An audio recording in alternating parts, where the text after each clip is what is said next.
Quit a little bit, but actually, you know what, I don't want you to, you're good. Here's why,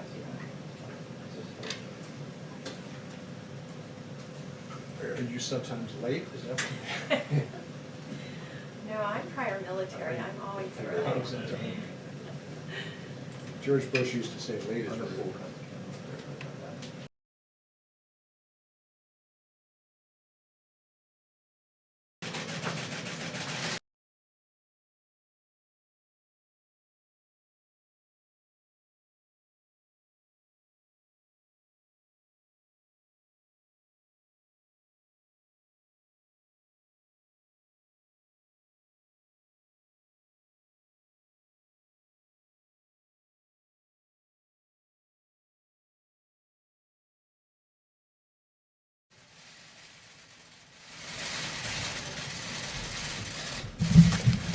Thank you very much, everyone. Thank you. Following the release of our reopening guidelines, governors across the country are looking forward to phase one and announcing plans for an economic resurgence. We're going to have a resurgence, too. At a time when millions of American workers and families are struggling with the financial consequences of the virus, it's critical to continue the medical war while reopening the economy in a safe and responsible fashion. During this time, Americans must maintain strict vigilance and continue to practice careful hygiene, social distancing, and the other protective measures that we have outlined and that everybody's become very familiar with. We continue to be encouraged that many of the areas hardest hit by the virus appear to have turned the corner. For example, recent deaths are down very, very substantially. You can compare that with their peak not so long ago, and you have numbers of 30%, 25%. In Detroit, as an example, it's down by over 50%. Congratulations. And in New Orleans, where they've done a terrific job, they're down 65%. 30 states have just one case or less per 1,000 people, far fewer cases per capita, as an example, than Germany, the United Kingdom, France, Italy, Ireland, Switzerland, Singapore, Belgium, Spain, Norway, the Netherlands, Austria, Sweden. My administration continues to press Congress to replenish the enormously successful Paycheck Protection Program, which has impacted 30 million American jobs. We hope to have an agreement very soon, and hopefully tomorrow the Senate's going to be able to vote. A lot of progress has been made on that, tremendous progress. It's a great plan. It's a great plan. It's helped a lot of people. So we hope to have a vote maybe tomorrow in the Senate. And based on the record low price of oil that you've been seeing, it's at a level that's very interesting to a lot of people. We're filling up our national petroleum reserves, the strategic reserves. And we're looking to put as much as 75 million barrels into the reserves themselves. That would top it out. That would be first time in a long time it's been topped out. We'd get it for the right price. We're also pushing for the deal to include an additional 75 billion, our deal that we're talking about, $75 billion for hospitals and other healthcare providers. Many providers and their employees have taken a huge financial hit in recent weeks, and visits, elective procedures, surgeries, et cetera, were canceled. We think that they can all get back online. They'll get it done. The hospitals have really been fantastic. The hospitals, they've stepped up to the plate. They've really done a great job. We appreciate it so much.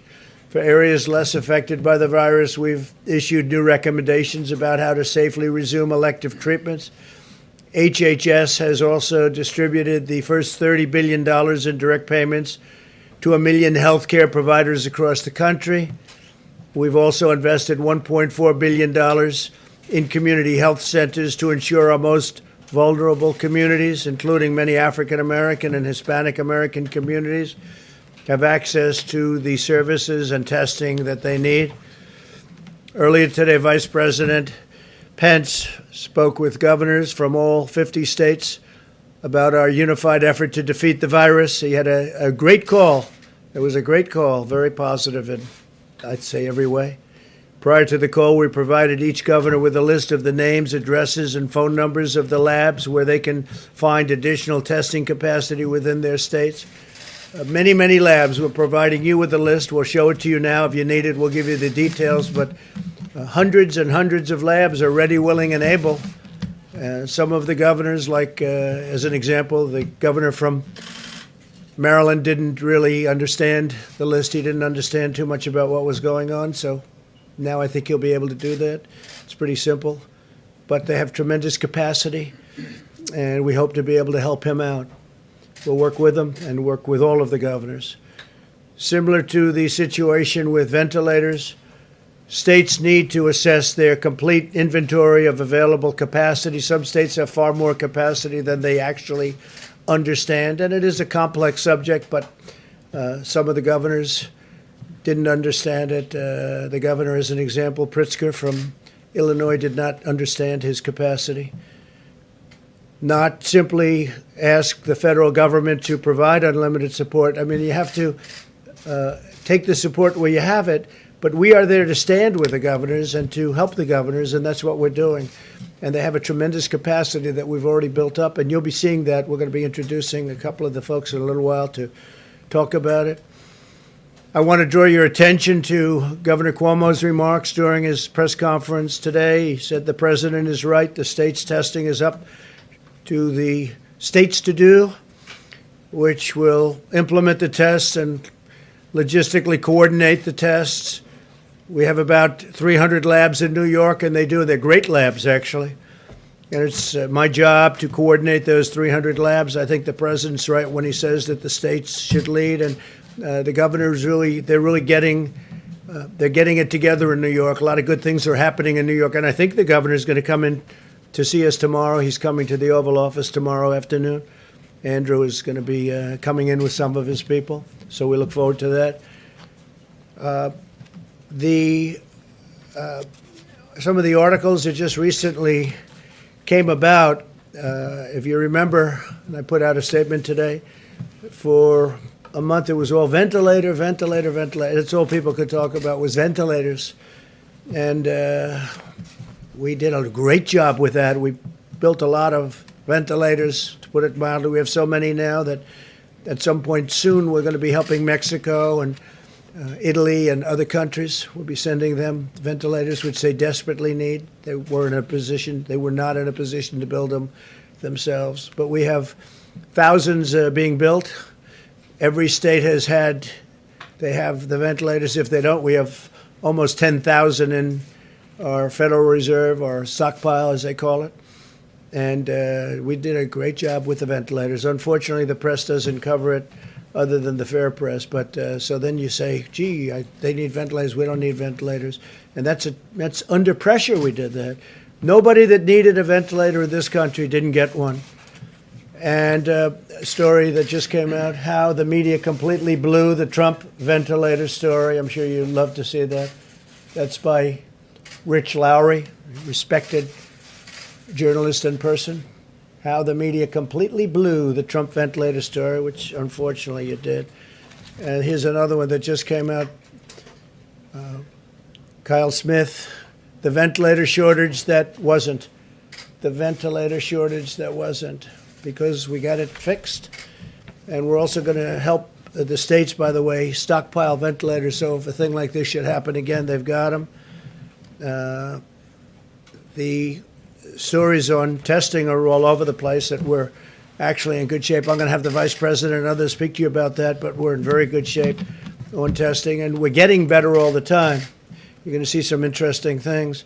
I thought before I went any further, though, I'd like to have General Semonite, who's done an incredible job, tell you where we are. You know, we're still building beds in hospitals for people that need them. I guess the hospital business general is getting pretty much closed out now, but we're creating a lot of space for people just in case, and in some cases they probably will be using them. But I thought the general, he's been so impressive and done such a great job. I thought on behalf of the Services and on behalf of the federal government, he'd say a few words about what we're doing right now. Thank you very much, General. Well, thank you, Mr. President. Just want you to know that on behalf of all of us in the Department of Defense, our thoughts and prayers go out to all of those patients and all those victims that have been affected by this terrible virus. And the President and Vice President talk all the time about the heroes, but when I've been out there, I've seen the doctors, I've seen the nurses, and all those that have worked very, very hard. And we're just so proud to be part of this noble calling. For my team, I really made it very, very simple. I said there's 3 legs of this stool, and they all have S's. There's sites, in other words, hospitals. We've got to worry about supplies, and we've got to worry about staff. And so right when Governor Cuomo called the president about almost 30 days ago, he said, I need some help worrying about what could be tens of thousands of hospital room shortages. So the president and Secretary of Defense asked us to fly to Albany with a team. And on the way up, we understood how complex of a challenge this was. And we knew there's no way you can solve a complex catastrophe with a complicated solution. We needed a very, very simple solution to be able to then work with HHS, to be able to work with FEMA, to be able to work with the Vice President's task force, and then to be able to power this down all the way down to the local level. Some of the governors asked us to try to build a hospital in a parking lot or a field in 2 or 3 weeks. You can't physically do that. So what we said was, let's go to where there's an existing facility. And I'm going to kind of make this in 2 big pots. Those that are either hotel rooms or college dormitories, smaller rooms, or those that are in real large areas like field houses or convention centers. And we designed those standard facilities that could be either non-COVID or COVID, and then we got that approved here at the federal government to be able to then power that back down. So we went to Governor Cuomo, and he said right up front, I love the concept, I need you in the Javits Center, I'm ready to start having you work tomorrow afternoon. So when we flew back that afternoon, the next day, we basically built this standard design and then continued to be able to power it down all the way down through the rest of the team. So I just want to show you a couple slides here, and we'll kind of let you know where we're at right now, Mr. President. We had to do a bunch of assessments. So somewhere in the order of over 1,100 different locations we went to, and we worked for FEMA, we worked for the president, and we worked for governors and mayors. And we said, what do you think your demand is going to be? And based on a lot of the modeling that's been in this room here, we were able to understand when the peak curve was, but we also were able to understand where's the bed shortage. So then these 1,100 facilities, right now today, sir, we're actually executing 32 different facilities. That's on the order of merit of about 16,000 beds. 8 of those are all done. We've still got a lot more to complete. And in the next week and a half, we're going to complete about 15 more facilities. We've got some pending. Some mayors and governors are still wondering, do they have enough bed space? And what's important here is we need a very agile plan. You can't do something 3 weeks ago and think that this is going to continue to stay, because this virus gets a vote. And this entire team, the federal government, has tried to be as agile as they can, supporting those states and those governors. The beauty of the plan, though, is it doesn't have to be built by the United States Army Corps of Engineers. So we designed about an extra 52 facilities. We gave those to the governors, and I've got to be very, very laudatory to the governors. They then imposed and put a lot of those on the ground and did those themselves. So let's go to, I'm just going to show you some real simple pictures here. Go to the next slide if you don't mind. So this is an example of the Javits Center, and you've heard the president talk about it quite a few times. This one, about 2,100 bed spaces. What you get is about a 11 or 12-foot square cubicle. There is lights in there. There's a nurse call, so if you need to be able to call the nurse station. There are nurse stations throughout. There's pharmacies throughout. This one started as non-COVID, but then we came back in and put in central oxygen. So everybody has oxygen right behind their bed to be able to take care of those patients. And again, built this one, about 1,000 patients treated. Let's go to the next one. I was up in Detroit with Governor Whitmer, and she walked us through and told us her intent. Here's where she needed to do this in the TCF Center. You'll see all the cubicles that are laid out. This is right in the middle of a convention floor where there might be like a boat show or a car show, and then went in and built 970 different capabilities there. And again, a lot of great work by my guys in the Corps of Engineers and the rest of the mayors and the city's team all pulling together. Let's go to the next one. This is called the McCormick Place. Governor Pritzker sat us down. He said, here's kind of our intent of what you want to do. Mayor Lightfoot walked us through, and we went into another large convention center. This is actually 3,000 bed spaces, a very, very large build, and got this one done in a relatively short time. And then here's another one that kind of helps you understand the dynamic here. Go to the next one, please. This is in Miami Beach, and I flew in to see Governor DeSantis. And my guys had kind of scoped out about 450 beds, and he said, Todd, how long is it going to take to build this? And we kind of said probably till the 27th of April.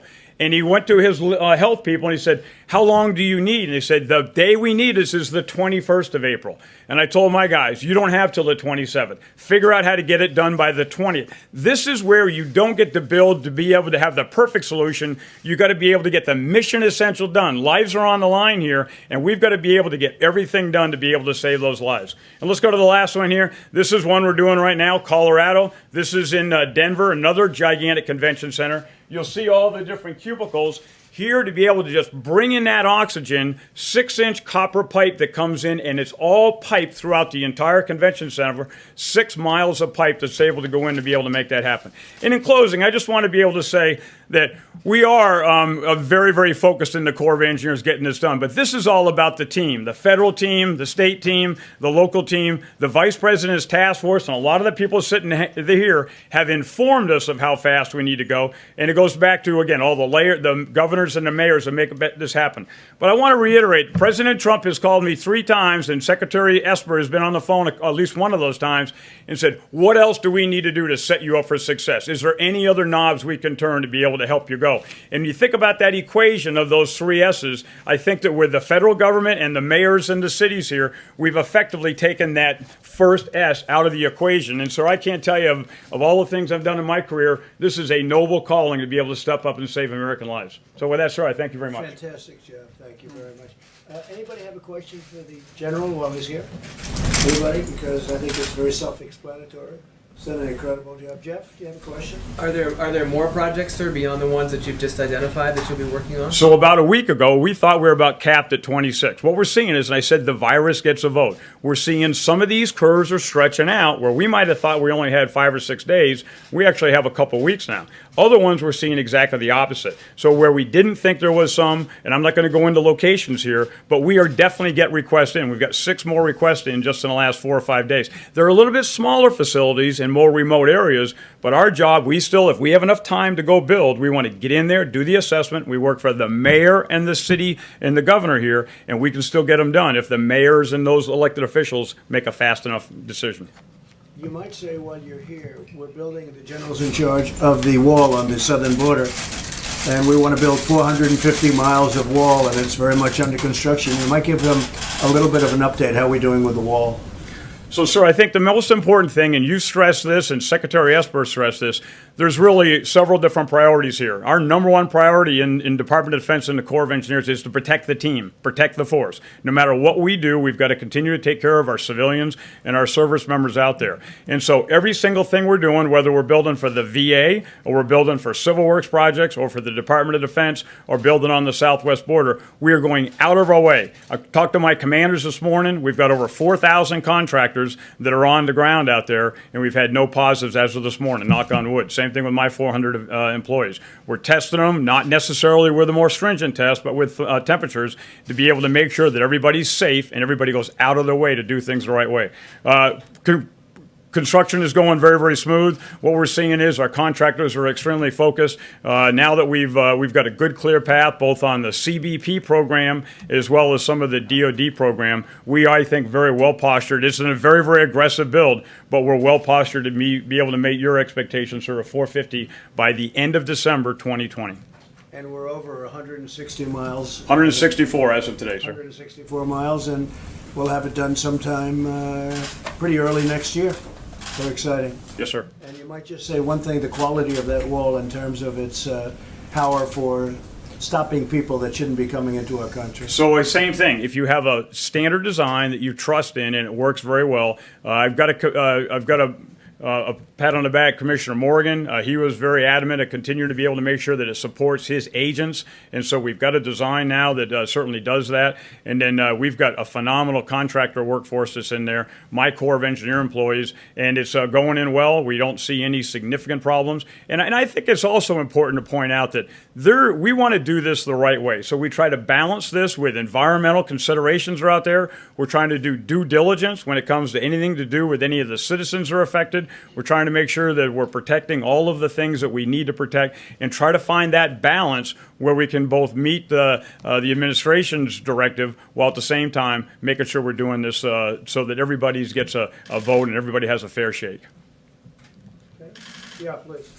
May I ask what you're doing regarding the availability of, at the recreation sites that the Army Corps of Engineers operates, how the access is going there and whether or not there are restrictions? So I'm an engineer. I take my guidance from some of these experts sitting on the bench over here. And when the president says turn on America, what we initially did, like many, many other governors, they shut down beaches, shut down cities. I had a meeting with my commanders this morning, and as soon as we think it's safe, turn them back on. I mean, parking out there at a rec area where you're 500 feet away from everybody in a camper is probably low threat. I will continue to take guidance from the administration, but where we get green lights to continue to put our rec areas full up and let everybody go back out there and do things the safe way. I mean, we work for the administration, so I want to do it safe, but I don't want to be the last guy that turns things on. Not at all. Yes, ma'am. Hi, thanks for walking through some of the efforts. Can you say anything about whether or not there are any specific efforts in communities that are hardest hit, like Black communities or Latino communities of color? Are the Army Corps of Engineers doing anything that would be building any sort of temporary facilities for those communities? So we basically key off what the city asked for, the city and the governor. There are a couple specific areas that certain city mayors have asked us for. Again, I'm not going to go into details, but we basically, if they go in and say, I'm very worried about a hot spot on this side of town or a specific community here, we will do, and that's what the administration's charged us to do, is whatever we can do to be most responsive. We just don't want ever to have an ambulance pull up to the back of a hospital and somebody says, we're out of room, go to the next hospital down. So that's where we're trying to make sure that bed space is available, and so far everything we built has been ahead of need. In other words, we're able to finish the building 2 or 3 days before it's needed. Thank you, ma'am. Okay. So generally you have a choice. You can stay and watch these wonderful people ask us really nice questions, or you can go back to building beds. Sir, I got a lot of building to do. I'm going to leave if I you had don't a mind. feeling you were going to say Thanks, that. sir. Very impressive. That's an impressive job, isn't it? Seriously? That's really great. Thank you very much. He's a terrific gentleman. We have a lot of great people doing that kind of thing that they really have to get recognition for the incredible job they're doing, because I don't think anybody else could do it. Nothing like that. And that's on top of thousands and thousands of hospitals. And, he built, just in New York alone, 4 hospitals and 2,900 beds, and got them done so quickly nobody saw anything like it. Fortunately, we haven't had to use too many of them, and that's okay. That's probably better news than having to use them all, right? Because a lot of good things are happening in New York and elsewhere. So through the public-private partnerships and deregulation, the federal government has already made immense testing capabilities available, but some states need to take action to fully utilize it. To date, the United States has conducted millions more tests than any other country. You can add them all up, and they don't catch us. And our numbers are doubling almost on certainly on a monthly basis, but almost on a weekly basis. We're moving very rapidly, far at a number nobody thought possible. And we'll be doubling our number of daily tests if the governors bring their states fully online through the capability that they have. We have tremendous capability out there already existing. And we explained that to the governor today. Mike and all of the people explained it very strongly to the governors. They really get it now, I think. As the experts have explained, this capacity is sufficient to allow states to conduct diagnostic testing to treat patients, as well as contact tracing to contain outbreaks and monitoring to pinpoint potential hotspots during phase 1. And there are some hotspots, and we have them pinpointed, and they can really cover it very, very nicely when they know exactly where to go, and they're being told where to go. And also these locations where they're going, and some of them are federal. Some of the governors didn't realize they were allowed to use federal locations. They are. And we have a booklet of the federal locations. We can hold it up. I think you'll show that. Maybe we'll hold it up now. Yeah, okay, fine. But you see the number, thanks.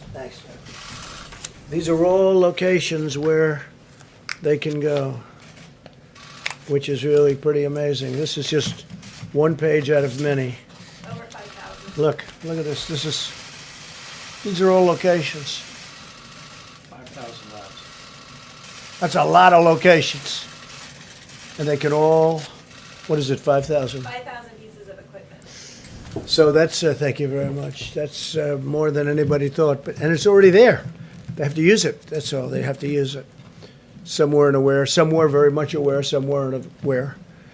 My administration also continues to support states with our massive operation to deliver masks, gowns, gloves, and other vital supplies. Admiral Polachek and his team at FIFA are really, what a job they've done. And Pete, what a job he's done. They're calling on Easter Sunday to make sure everyone's okay. But they're using detailed data about supply chains to track the deployment of 1 billion pieces of protective equipment through private distributors every 2 weeks. So what we're doing is we're delivering a number that nobody anywhere in the world is delivering.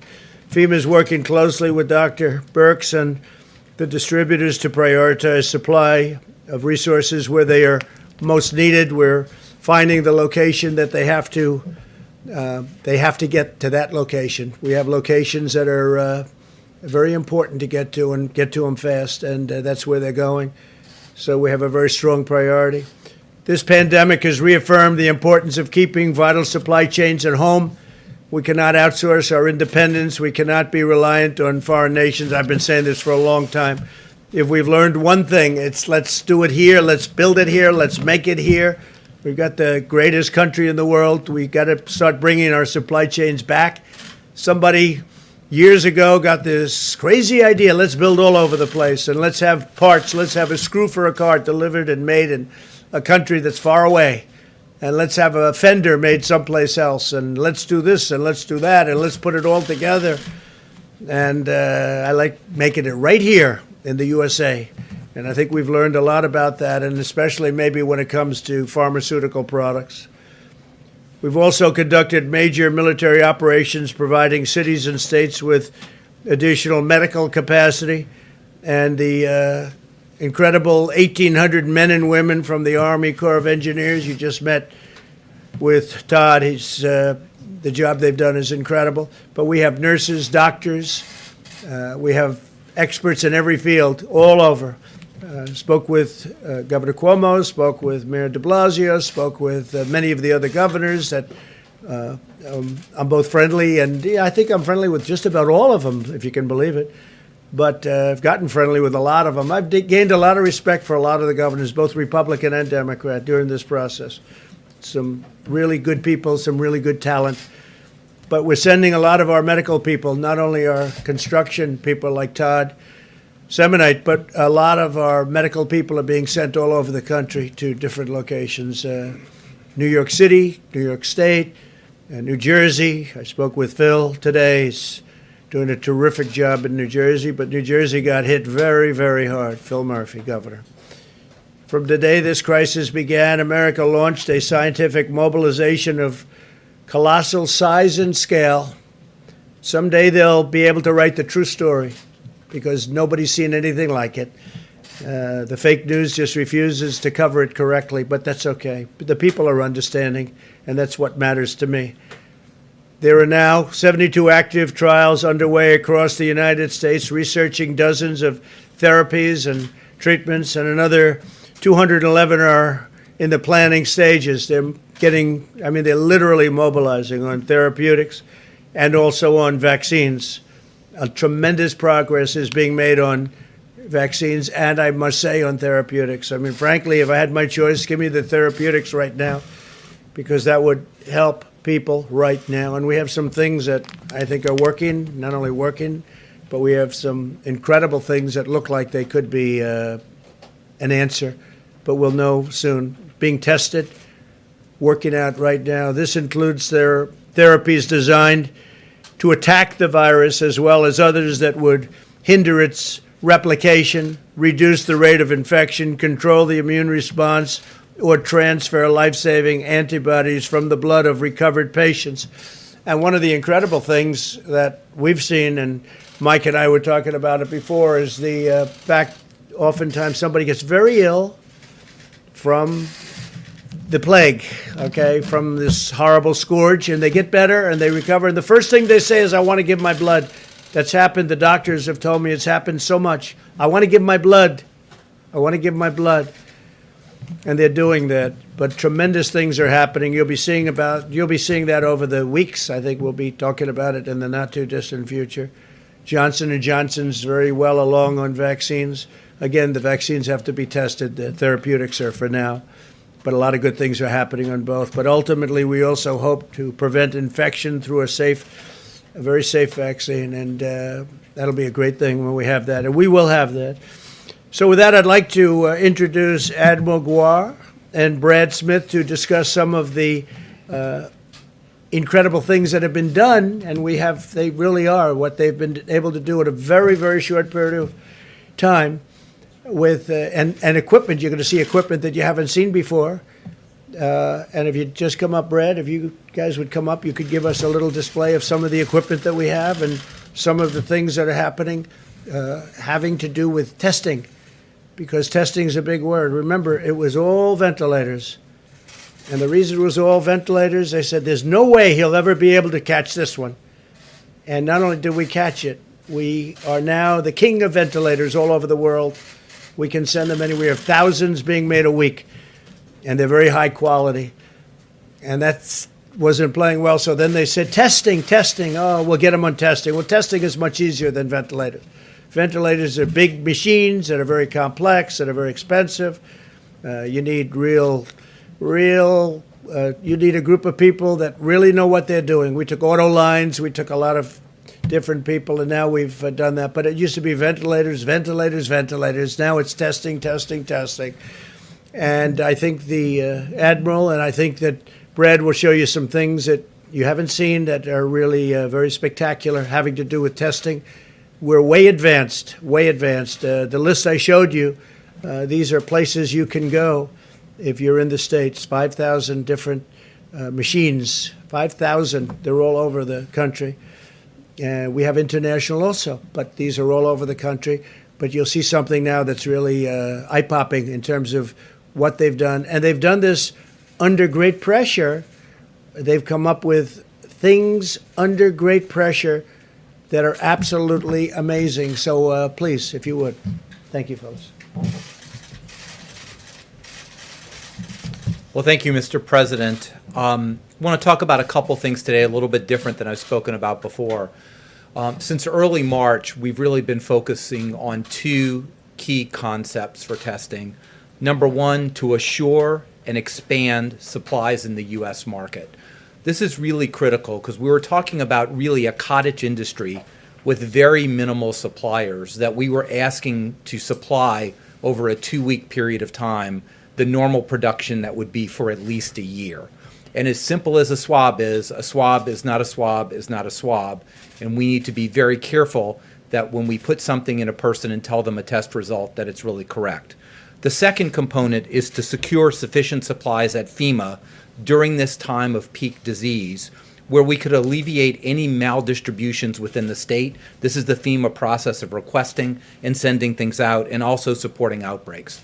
So starting in my office many weeks ago, we assembled a multidisciplinary team of really incredible people.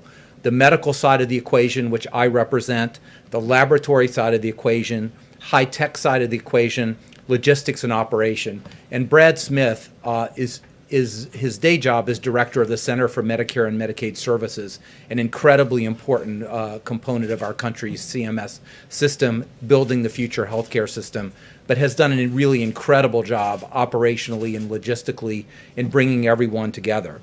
We have focused on every piece of the supply chain that relates to testing, down to the most minute detail, and he's going to talk to you about some of that. But that started in the second week of March was starting an airlift because the only supplier, the main supplier of swabs at that time, was a place in Italy that was completely shut off because of the outbreak in Italy. So Admiral Polubchak arranged Greytail Air Force planes to go to Italy to bring millions of swabs back to Secure. That's just how it started, and it's expanded since then. The second part is we've been really marrying, and this has been the beauty, the logistics and supplies to the overall strategy. Two pieces of strategy. Number one, what is the overall testing strategy? And Dr. Birx has had just an elegant strategy in the past, but even more important in the future, when we make sure we take care of indigent populations and those most vulnerable. So the clinical, the contact tracing, and the monitoring of those who are at most risk. We've also married it to the strategy, and you've heard more than you wanted to know about it, that a small machine that's point of care is good for certain things, but it's not going to test 5,000 people over a short period of time. So the small machines, the medium machines, and the large machines, and how to contextualize them. And the third thing, before I give it to Brad, which is very important, and it's really critical, is coordinating the research, the epidemiology, and the FDA regulatory process. And why is that so important? When we started 5 weeks ago, if we wanted to test this many people with the technology we had, we would have used about 80% of the strategic national stockpile in PPE just to do testing. We needed an innovation. That innovation was to be able to test out of the anterior nose with a completely different kind of swab. It sounds very mundane, but if you don't do that, you can't get the testing to scale. That allowed us to really go to widespread testing. Last week, moving to polyester swabs, which is going to open up millions of new swabs onto the market. But that's a regulatory science and innovation step that had to co-occur with this. And with that, I'm going to let Brad talk about some of the details that he has really shepherded over the past weeks in ways that have truly been amazing and incredibly impressive to me. Well, thank you, Mr. President. It's an honor of a lifetime to be here and serving in this way. I've been working under Dr. Birx's and Admiral Gerard's leadership over the past several weeks to help increase the supply of testing across the United States. As you all know, there's really three parts that you need to make the test work. First, you need the machine, which, as Dr. Birx will share more and the President spoke to, we have a very, very large number of those across the United States. It's about making sure that we're taking advantage of them. The second part of the testing is making sure that we have the collection supplies to actually be able to collect the specimen, and I'll talk a little bit more about that. And then the third part is making sure that you have the materials you need to support the machine to ensure that you can actually process the test once it gets to the lab. I'll let Dr. Birx talk more about the machines here in a second, but as you'll see, across the United States, we have a tremendous number. They range in variety. So we have some very small machines that do point-of-care testing. They may do, say, 50 to 100 tests a day. We also have other very large machines that can do several thousand, process several thousand tests a day. On the collection supply piece, I'll talk through a couple different kinds of collection that can be done. So for the nucleic acid test, which are the tests that are currently being done today, you generally need a swab of the nose. To do that, you need the swab, you need the collection tube, and you also need the transport media that it can be transported in. We have a very large number of swabs already in the country, but we have secured an additional 30 million in production that will be ramping up over the next several weeks. One company located in the Northeast, we're going to be using Title III of the DPA to help them build 4 new production lines. They are currently the largest swab producer in the country, and this will help them ramp up their production tremendously to over 20 million additional swabs a month. A second company located in Ohio is currently the largest Q-tip maker in the country. We're helping them convert their line from making Q-tips into making swabs. They are actually ramping up production starting this week of swabs, and will be ramping up to over 10 million per month. So in total, that's over 30 million new swabs that will be coming just over the next handful of weeks. The second piece is on the collection tubes. The collection tubes, we've been partnering with Oak Ridge National Lab, a Department of Energy lab based in Tennessee. They have very unique and sophisticated injection molding manufacturing capability, and they are in the process of ramping that up to create collection tubes, and they will be ramping up to over 40 million collection tubes a month here over the next several weeks. In addition to the swabs, we believe that as testing progresses, there'll be other types of testing like serological testing that will occur. And those samples have to be collected in different ways. So many times, some of those tests will require a finger prick. So in addition, we've secured over 17 million lancets, which is what you use for the finger prick, so that we have those available, as well as 17 million alcohol swabs, which is what you need to clean the finger before you do the finger prick. In addition, although folks are not talking about this much yet, we also believe that businesses across the country may want thermometers to test folks as they come into the office. And so we've secured over 650,000 infrared thermometers that states and businesses will be able to access to be able to test folks as they come into work. So I think we've made tremendous progress on the collection side. In addition to the collection side, we've been very focused on ensuring that the labs have what they need. To process a specimen in a lab, you really need two things. You need something called an extraction kit, and you need something called a PCR test. In order to be able to fully process a test, you need both of these things. Sometimes these things come together, and sometimes they come separate. For some of our point of care tests, including the Abbott and Cepheid tests, they come together. They are ramping up production rapidly to over 3 million of those tests per month. And these are tests that did not exist even a month ago. The second piece is on some of these large machines. They also sell complex cartridges that come together. One of the big manufacturers is that has already ramped up production from about 1.6 million a month to more than twice that already, and that's already occurred. In addition to when they come together, they also sometimes come separate, and we see significant ramping up of production there from our manufacturers through our public-private partnerships. And we're seeing both several million more over the next few weeks of both the RNA extraction kit as well as the PCR test kit. So with that, thank you. Mike, please. Thank you, Brad. Thank you, Mr. President, and I share your admiration for this remarkable team, from the Army Corps of Engineers to Brad, to Admiral Giroir. They're doing a remarkable job every day. As President mentioned, today we had our weekly conference call with governors across the country, states and territories, and I was able to convey to them our appreciation for the leadership that every governor of every state and territory has provided. Thanks to their leadership, thanks to the extraordinary cooperation of the American people, despite the fact that more than 770,000 Americans have contracted the coronavirus, and our hearts grieve for the more than 41,000 Americans who've lost their life. The truth is that as we stand here today, we are slowing the spread. And as the President reflected, we continue to see steady progress in less cases, lower hospitalizations, even in hotspots around the country. And we commended America's governors for their efforts in that regard. We are preserving our healthcare capacity, as the General with the Army Corps of Engineers reflected. The President's direction, we've built a great number of hospitals around the country, but the utilization rate has been fairly low because of the mitigation efforts, the cooperation of the American people. We have not had to use them. And that, as the President said, is very good news. In a word, we thank governors across the country for taking actions, decisive action, to save lives and to make a difference. I reminded them that we're all in this together. We have one mission, we're one team.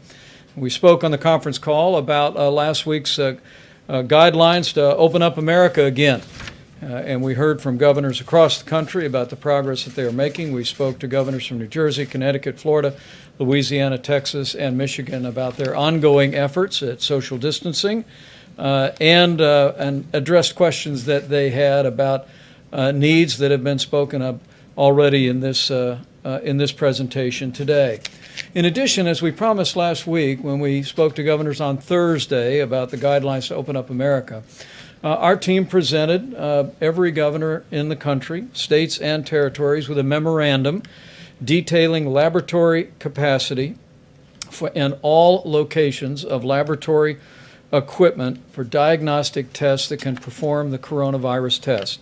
We also provided, as Dr. Birx will elaborate in just a few moments, literally a map about where these testing devices are located. And I must tell you, Mr. President, I was very impressed at the way governors, as we speak, are scaling testing in their own states using these resources. Our hope is that by providing this information and by our team that we've enlisted out of Walter Reed that's contacting every one of the laboratories in the country to find out what their needs are and to encourage them to activate those testing machines to do coronavirus testing that will continue to be able to support a state-managed effort to increase testing even more. But a few highlights. Governor Doug Ducey announced antibody testing for 250,000 health professionals this week and first responders, a partnership between the state and the University of Arizona. We spoke today about Governor Gavin Newsom's announcement that he set up a task force for testing, 5 to 7 high-capacity testing hubs in partnership with UC San Diego and UC Davis to increase testing in high-capacity labs around the state of California. We heard from Governor Ron DeSantis, Mr. President, about the efforts of the state of Florida. I believe he said that at this time Florida had conducted 275,000 coronavirus tests, and they're in the process of a major expansion of statewide testing with the goal of opening up additional sites and using the Florida National Guard to test residents at nursing homes and long-term care facilities in Florida.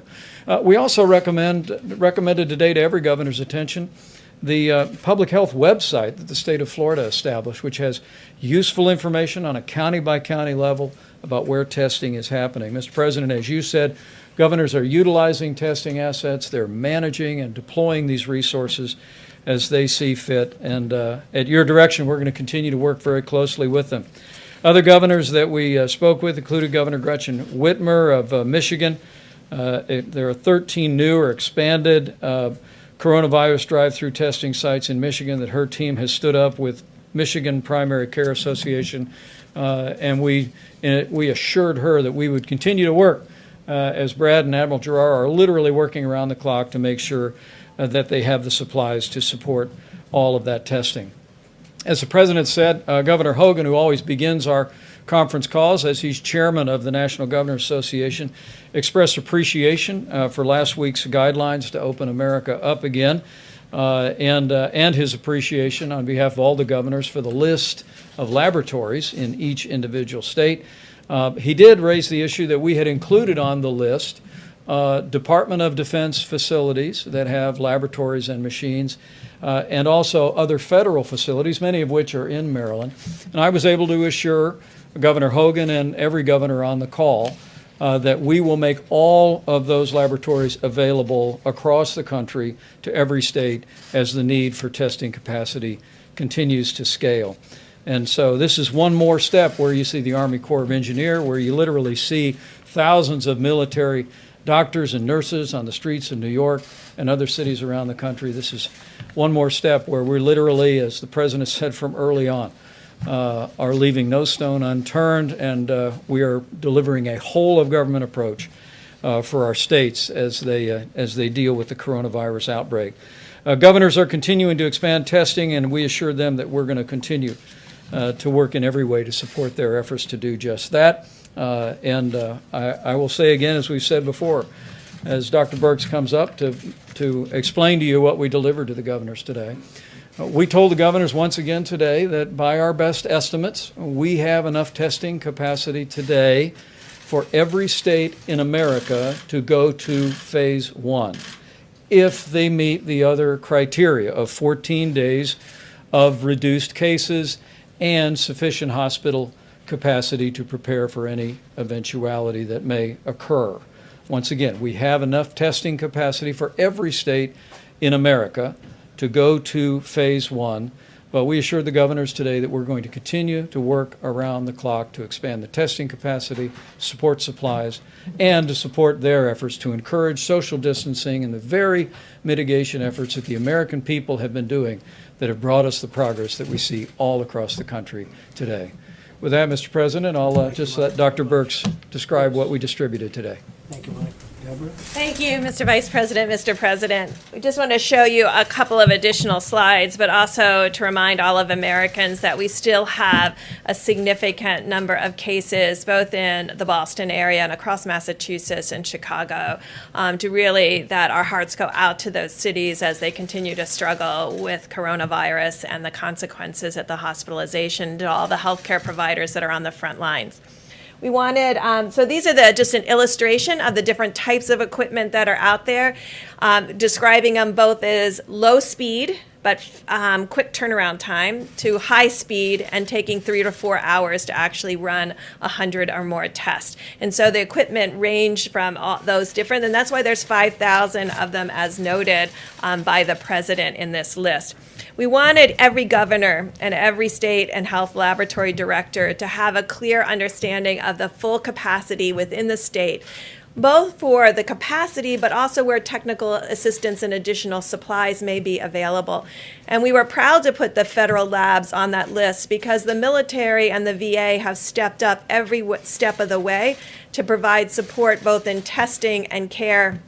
And we have many military members on the front lines, and I'm sure the military would offer their facilities to the governor of Maryland or any governor who wanted to utilize those to expand testing. So the next slide, I'm just going to run through them very quickly. So every governor not only received the Excel spreadsheet with the complete list of the equipment and the zip code of the location and the laboratory to really be able to create a mosaic of laboratories of the high speed and low speed equipment together to meet the needs of their clients, depending if they're drive-through or hospital needs. So this is what Florida looks like. Next slide. This is what Louisiana looks like. Next slide. Maryland with significant capacity. Next slide. Virginia with significant capacity throughout the state. Next slide. New York, obviously a lot of capacity in New York City with overlapping capacity. It's important to know where this is because then hospitals and labs can support each other when they need surge capacity. Next slide. This is New Jersey. Next slide. Pennsylvania. Next slide. Massachusetts. Next slide. Ohio. Next slide. Oklahoma. Next slide. Washington. Next slide. I think that's Wyoming. So we wanted to show both in states that have large populations and in states that have lower populations. You can see that in general, the number of machines match their population.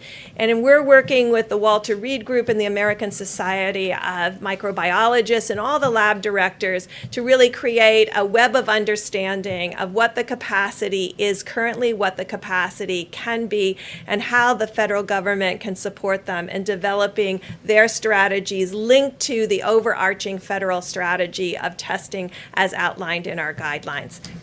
Thank you, Mr. President. Question for Dr. Burks? Yeah. Dr. Burks, University of Southern California and the LA County Public Health put out a report today that suggests that the penetrance of the virus is as much as almost 40 times what it was believed to be, that as many as 442,000 people in LA County may have been infected, which suggests two things. It suggests that you have a lot more people out there who could be spreading the virus, but it also suggests that the case fatality rate is more in line with the 2017-2018 flu than what we've seen in some other areas of the world. But I'm wondering if you've seen that and what your thoughts were. So we're looking at all those studies very carefully, and I think you will remember over the last 3 weeks I've been talking about the level of asymptomatic spread and my concern about asymptomatic spread because with flu and other diseases, when people are sick, it's easy to contact trace. When people are not sick and shedding virus, you have to have a very different approach, a very different sentinel surveillance approach, a sentinel monitoring approach, which we outlined in the guidelines. And it's why the guidelines took that very seriously. We knew that was unique for respiratory diseases, but it was because we were very concerned about the level of asymptomatic. And if you remember, we talked about younger age groups may have more asymptomatic disease, and your asymptomatic disease may decrease with your older age groups, and that your symptomatic disease might increase with age groups. This is still our working hypothesis. We have no data right now still to support that, but it's these kinds of studies that help that. We know that New York and Detroit and other cities are very interested, which we want to also support them in testing for frontline responders, first responders, and healthcare workers because we think their exposure may have been the greatest. What we don't want to do, and I'm just going to do another 30 seconds on testing. These tests are not 100% sensitive or specific. And I'm going to go over this over and over again. So if you have 1% of your population infected, and you have a test that's only 99% specific, that means that when you find a positive, 50% of the time it will be a real positive, and 50% of the time it won't be. And that's why we're really asking people to start testing in among the first responders and the healthcare workers that may have had the greatest exposure, because that's where the test will be most reliable. And then when we have the luxury, we can go out to broader and broader communities. But this has been the fundamental question to begin with and has been persistent. And we will emphasize to the American people again, this is a highly contagious virus. And we don't know by looking at someone whether they have pre-existing conditions or not. And so all of us, as far as protecting others, must continue to do all of the recommendations to ensure that when we are in an asymptomatic state, we're not passing the virus to others. I have a question for you as well. The governor of South Carolina announced today they're going to open some stores with restrictions, but they just told my colleague Natasha Chen that they have not achieved that criteria in the White House guidelines about the downward trajectory for 14 days. So shouldn't they not be reopening stores today? We have asked every governor to follow the guidelines, just as we've asked every American to follow the guidelines put out by the president. But each of the governors can decide for themselves whether they've reached specific guidelines in specific areas. I had a question, I think, on Saturday about Jacksonville and their beaches. So I did spend about 5 hours going to every state website, and I will tell you that the Florida Department of Health website is extraordinary, and this is what every Department of Health should have, because when you go to that website, you can see that most of the cases are in southern Florida, in the Miami, Fort Lauderdale, Broward County area. And if you look in Jacksonville, they had less than 20 cases per day and less than 800 in 4 weeks. And so these are the kinds, when you inform the public and give them the information that they need, then they can make decisions along with the local government and governors. So I'm not going to say specifically with South Carolina because I don't know their specific website right now, and I don't talk about data unless I've seen it myself. But I know from Jacksonville that they had less than 20 cases a day. And so this is how we need to start informing the community. These websites are critical. It's by zip code and it's by county. They can see cases, they can see cumulative cases, they can see new cases, they can see hospitalizations, they can see mortality, they can see age groups of mortality, and they can see where every testing piece is. This is how we have to inform the American public, and this is where the American public will develop confidence in each of their counties and local governments. I was hoping you could comment. The Vice President mentioned that there's enough testing capacity right now to proceed to phase 1.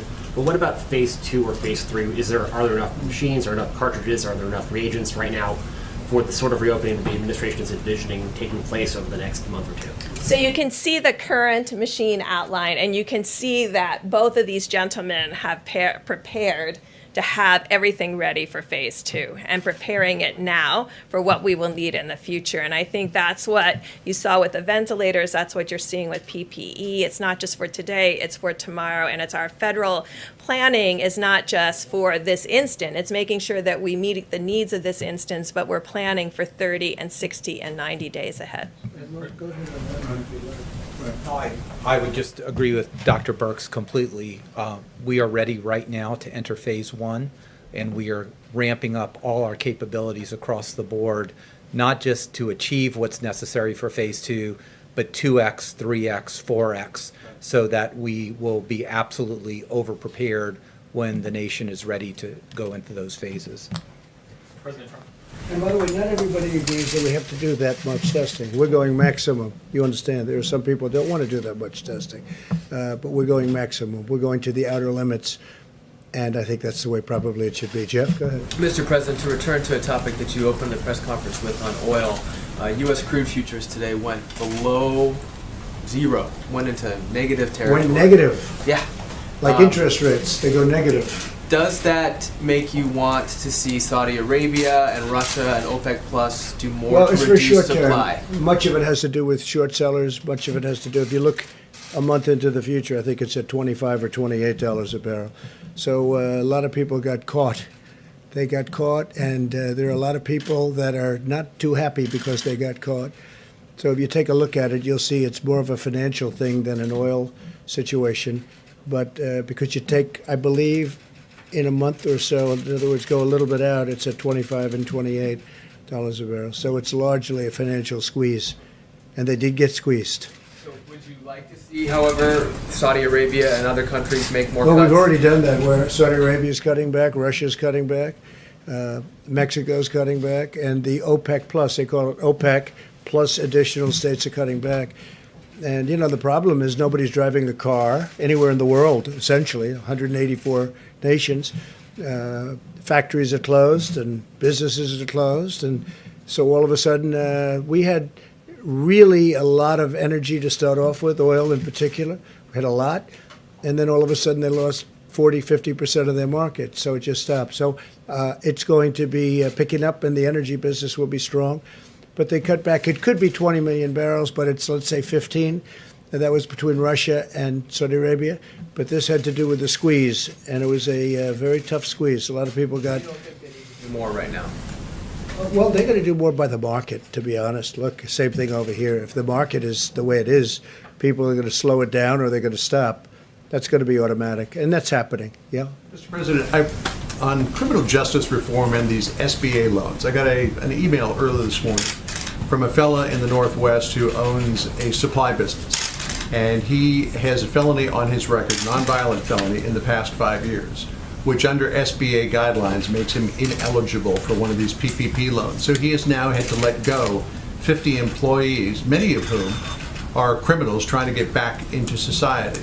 I don't believe there's anything in the CARES Act that would restrict. If you give me the name of the company and his name, I'll have that checked out, John. I'll do that. It's a friend of yours? No, not a friend of mine. No, it's just somebody who Why did contacted me out of the blue. He called you to say he's a criminal, and why did he get a loan? Or what's... He says he wanted to apply for an SBA loan and couldn't, and wondered how that squared Okay, with if you your... give me the your- name, I'll look into it. I'd like to look into that, okay? Caitlin, go ahead. If these companies that open and they have employees come back to work and they get sick, will these companies be liable? Which companies are you talking about? Under Any what? companies that open, manufacturing, any kind of company that opens, So employees go back to we work, have- they get sick, will the I'll company give you be an liable? answer to that. I'll give you a legal answer to that when we look it up. But we are trying to take liability away from these companies. We just don't want that because we want the companies to open and to open strong. But I'll get you a legal opinion on that. I'll get you, well, that's what I'm saying. I'll get you a legal opinion on You that. guys haven't discussed that yet? Nobody's discussed it, no, but we will, now. Have any business executives have voiced concern to you about being Not liable one, potentially? not one. They didn't say Not that at on the this call point, last week? but we're gonna look because they have talked about general liability. So I'll get you a specific answer from the lawyers, okay? Go ahead, please. Thanks, Mr. President. I wanted to follow on oil. When you were talking earlier, you were talking about the PPP deal and then mentioned the SPR. In the first stimulus package, even though you had announced Well, that but you know the price of oil right now, don't you? I do. Do you know the price I do. of oil? I actually do. It's negative I actually do. $37. Of course, Yeah. nobody's ever heard of negative oil before, but it's for a short term. In your opening remarks, you were talking about the PPP deal, and then you mentioned the 75 million barrels of oil that, Yes. that you previously had said you wanted to purchase. Yes. You weren't able to get funding for that in the first deal. So I'm wondering, are you... Well, at the price you're talking about, you don't need funding. They pay you, see? You know? If you can go get it Because right in now, the next if you can 24 get it, hours, that's yeah. true, if you can get it. So my first question is, are you asking for that Well, funding at as a part of minimum, the we'll let PPP people deal? store, so we'll store it, we'll use it as storage, and charge for it. But people need storage desperately, and we have massive storage under the petroleum.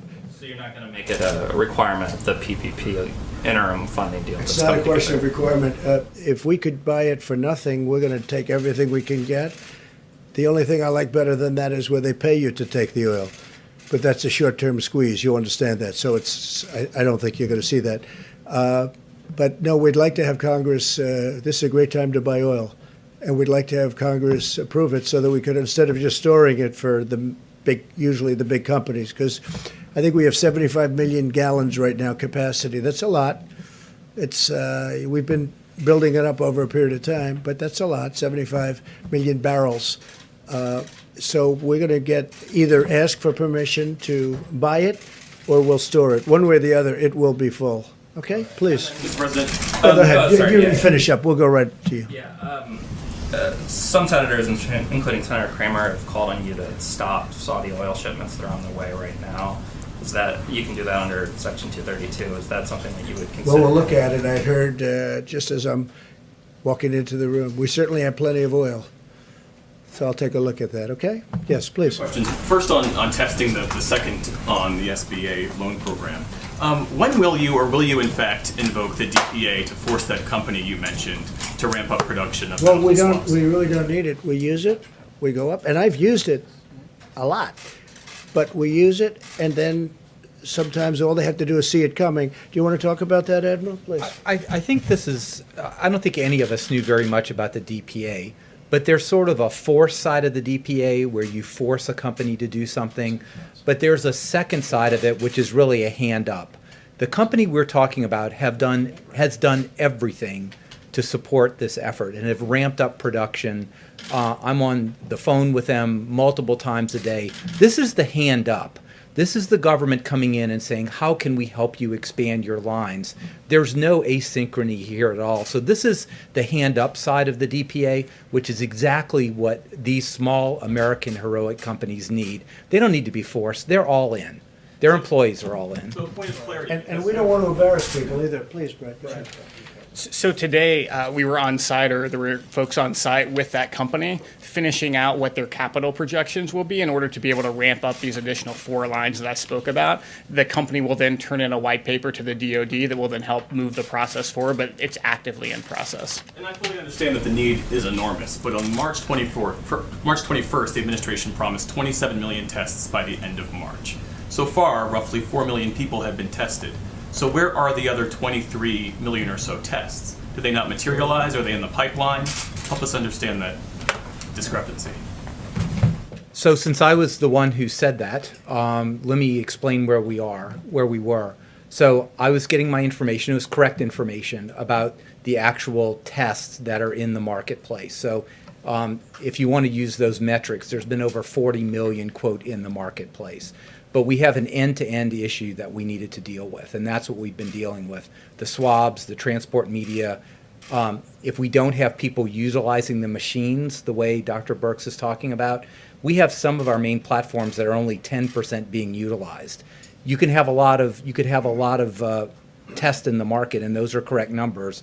But if the machines aren't utilizing them and they're not organized at that level, then they're not being utilized to its fullest. So and that, you meant if the machines were utilized, that would be the you would have a lot of those millions of tests already being done. I think Ambassador Birx has estimated that we have another 1 million tests a week just on one platform that could be done if the machines were utilized more fully. Question for Admiral Guerrero.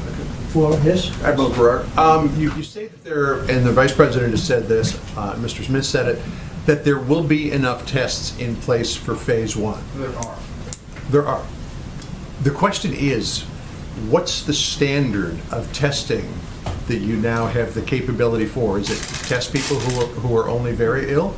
Is it test people who have the sniffles? Is it test people who come in just because they want to get a test? I mean, what is the standard here for the It is the testing? guidelines, but I tried to be a little specific about this on Friday, and we all tried to. Number one is you need to test everyone who's symptomatic, right?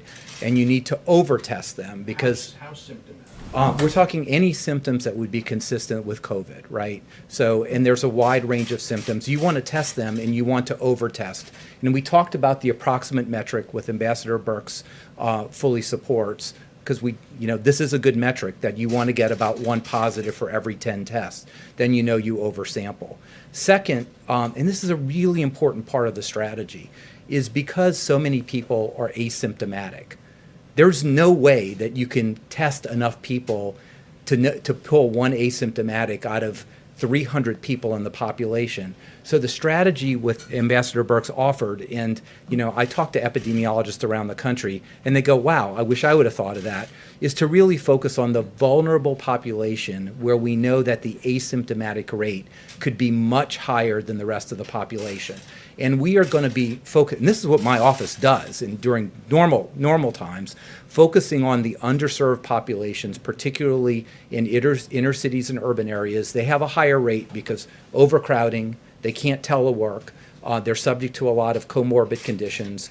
Nursing homes. We all know about nursing homes, and there's both symptomatic and asymptomatic spread. And finally, some of our indigenous populations in the Indian Health Service. So this is a very, very important layer that most of the models and people don't talk about, because that's where we're going to pick up the asymptomatic carriage. And when you do that, that's when you focus on track and trace. So just a quick follow-up on that. If we have enough tests right now for everyone to go into phase 1, why is the governor of Maryland having to get 500,000 tests from South Korea? I don't know what the governor of Maryland is doing in South Korea, but there is excess capacity every day. If he wanted to send 30 or 40,000 tests to LabCorp and Quest, that could be done.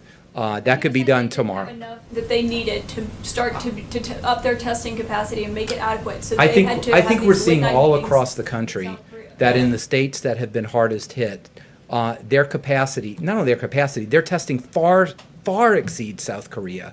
And they've been able to do that on a relatively straightforward basis. I don't know what the governor of Maryland, we talked to him today, he didn't bring that up today. We were on the governor's call today. But you haven't spoken to him like personally on this? We spoke to Governor Hogan today. I'll follow up because I heard there was an announcement today about that he had acquired some tests from overseas. Maybe we could put the slide back up that showed the number of facilities just in the state of Maryland. And part of our process, and I don't know when the governor placed the order from South Korea, wouldn't begrudge him or his health officials for ordering tests, but the capacity of all the different laboratories and the number of machines that are across Maryland is part of what we were communicating today, including federal facilities. NIH is in Maryland, there's Department of Defense facilities, and what we assured the governor then, and we assured all the governors, that we'll open up all of those facilities. But John, back to your point, there was one other element of that, that's the phase 1 testing, and I can't really describe it as well as the doctors here, but it's the contact tracing piece. We really believe that states that meet the criteria of 14 days of cases going down and proper hospital capacity, if they test people that have symptoms, and if they deploy resources to vulnerable populations, nursing homes and other designated vulnerable populations where we believe the threat of serious outcomes from the coronavirus is real, then we also today inform the governors that we will be deploying CDC teams to every state and every territory in the country to assist them in contact tracing. Governor Jared Polis raised a very good point about the legislation the president is currently negotiating on Capitol Hill. He recommended that we make sure that the new bill that has some $25 billion in testing resources also cover contact tracing expenses by states. We assured him our administration strongly supports that. We communicated that to the Secretary of the Treasury and the rest of our negotiation team, and we'll be pursuing that. But we were able to tell every one of the governors that we will be deploying teams, we think of 10 or 12 for a start, from CDC to reside in all of our states and territories to supervise and work with contractors and others to do the kind of contact tracing. So it's test people that don't feel well and may have the coronavirus, keep a careful eye and monitor your vulnerable populations, and when you come across a case, have a team on the ground that can do the immediate contact tracing and testing, and that's how we restrain and contain the spread of the coronavirus during phase 1, and frankly, it's the beginning of the structure for how we contain the coronavirus going forward. And take a look at that map. The governor of Maryland could have called Mike Pence, could have saved a lot of money. Look at these different places. That's Maryland right there. So could have saved a lot of money, but that's okay. To go to South Korea for No, this I don't think he testing needed to go to kits? South Korea. I Have think you he guys needed to get a little spoken to him? knowledge would have been helpful. On the SBA loans, do you think it's right that major corporations, major institutions like the Ruth's Chris restaurant chain like Harvard University apparently got a lot of money under the CARES Act, money that was supposed to be earmarked for small business owners? Do you think that's fair? Well, I know one thing, I didn't get any. That's for sure. I didn't get any. We'll look at individual things, and some people will have to return it if we think it's inappropriate. But should the criteria be changed so that that money goes to people who need it? Well, it's being done by great professionals. It's being done by banks, and as you know, community banks all over the country. That's what they do. They loan money, and they're supposed to do it according to not only criteria, but according to what we think is right. But if somebody got something that we think is inappropriate, we'll get it back. Okay? Good point. Please, go ahead. Yes, a different question about South Korea. There are reports that you are personally negotiating with President Moon the terms of reduction of U.S. forces on the Korean Peninsula, and that there are 4 scenarios involved. Can you confirm that? And if so, what is your desired outcome? Well, I think that South Korea had a great talk with President Moon. He's a friend of mine. I congratulate him. He had a wonderful election victory. I was very happy about that. He was, as you know, just recently.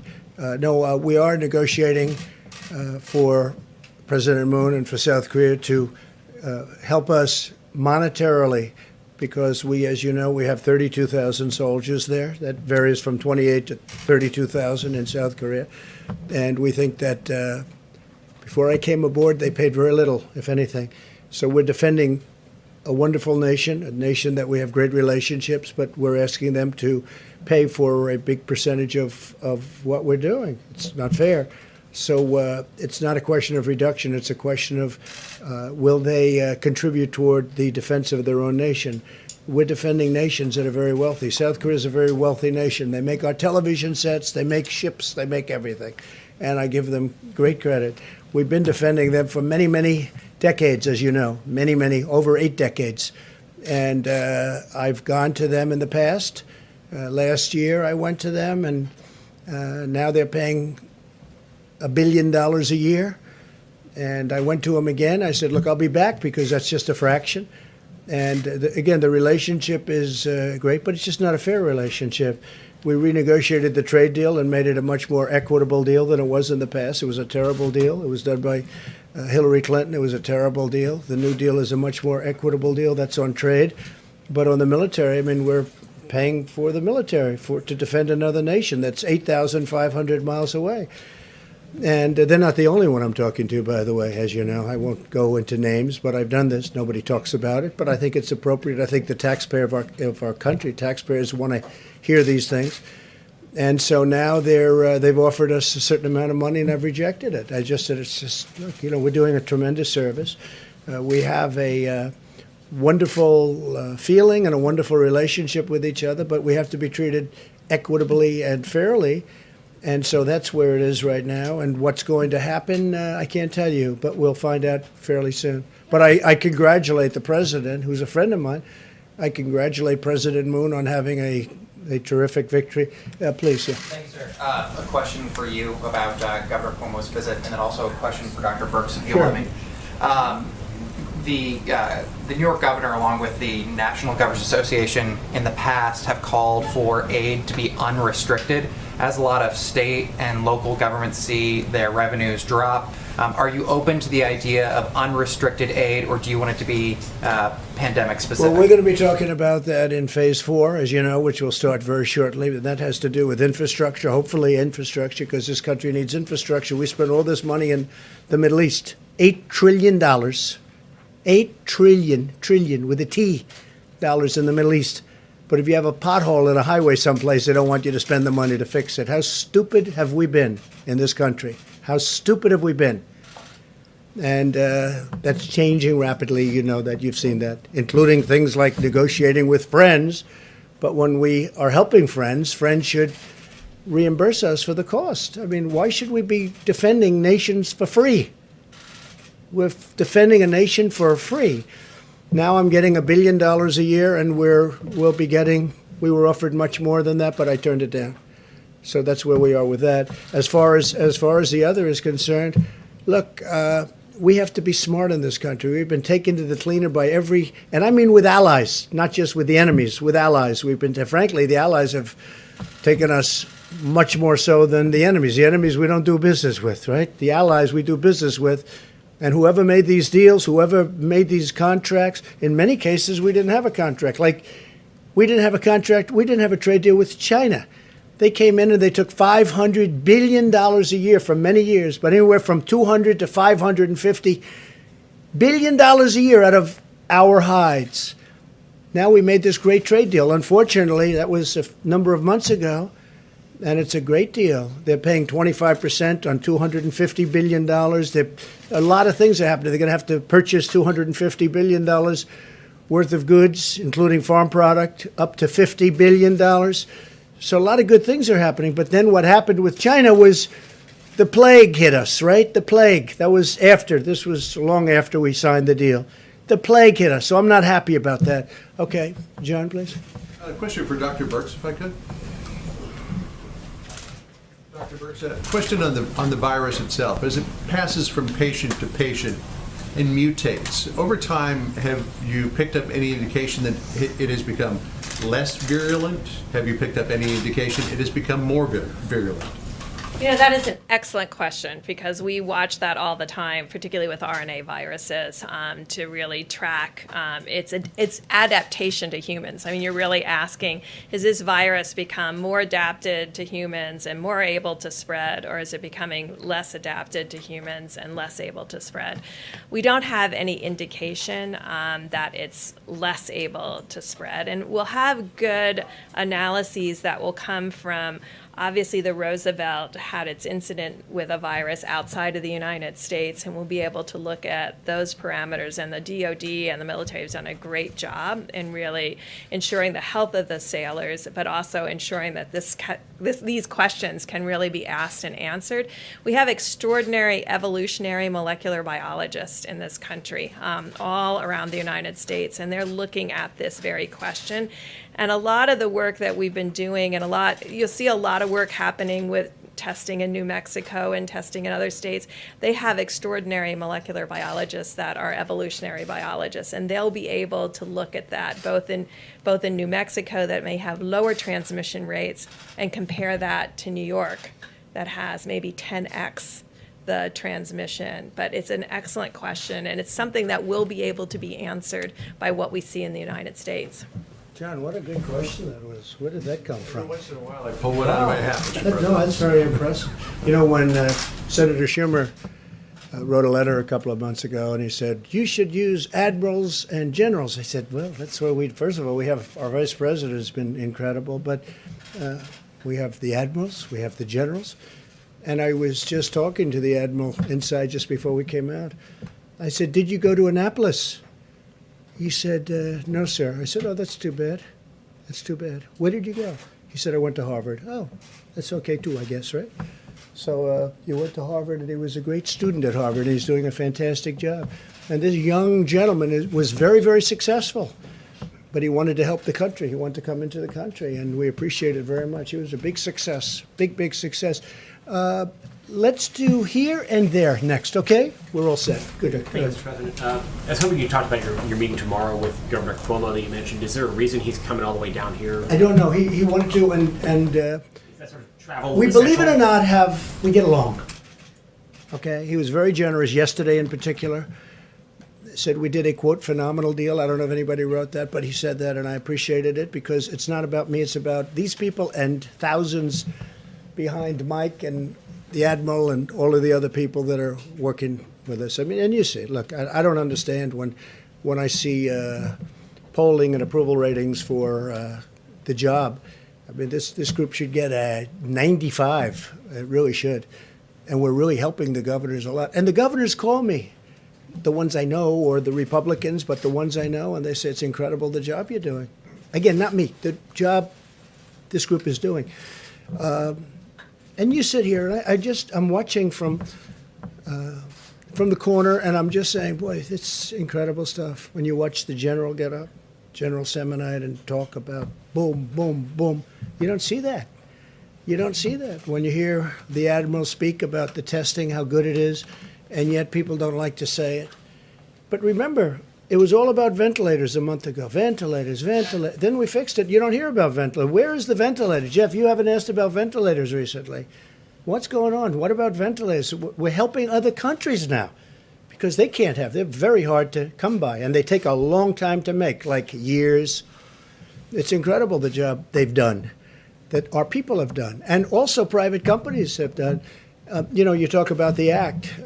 We don't like to use it unless we have to, but a lot of times just the fact that you have it gets you everything you need. So, we don't want to embarrass any of the companies, but we have used it on a number of occasions, and it worked, but it works just as well before you have to use it, because they don't want to be embarrassed, and I don't want to embarrass them because they've done a great job.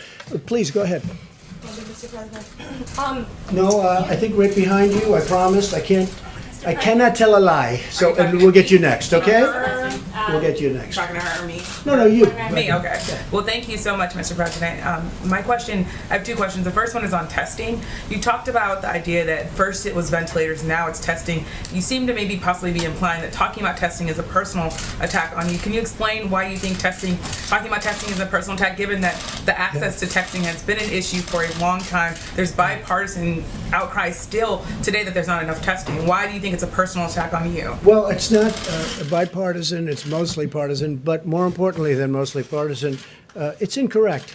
You have the experts. Look at these maps. I mean, you have the maps with so many different locations. In the case of, as an example, Governor Hogan, he didn't really know. It was very obvious to any of those listening on the call today, even though you weren't supposed to be on it. I'm sure that some of you were, or representatives were.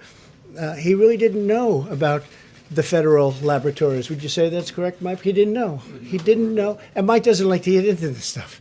He's less controversial than I am, but he didn't know about it. And if he did know about it, he would have been happy. No, we've done a really good job in testing. Now, with that being said, we have tests coming out perhaps over the next 2 weeks that will blow the whole industry away. Now, a lot of people love the Abbott test. So do I. The Abbott test is great because it's boom, they touch, they put it in 5 minutes you have. The problem is that doesn't do massive numbers like the big machine. But the big machine takes a day and a half, with delivery and everything else.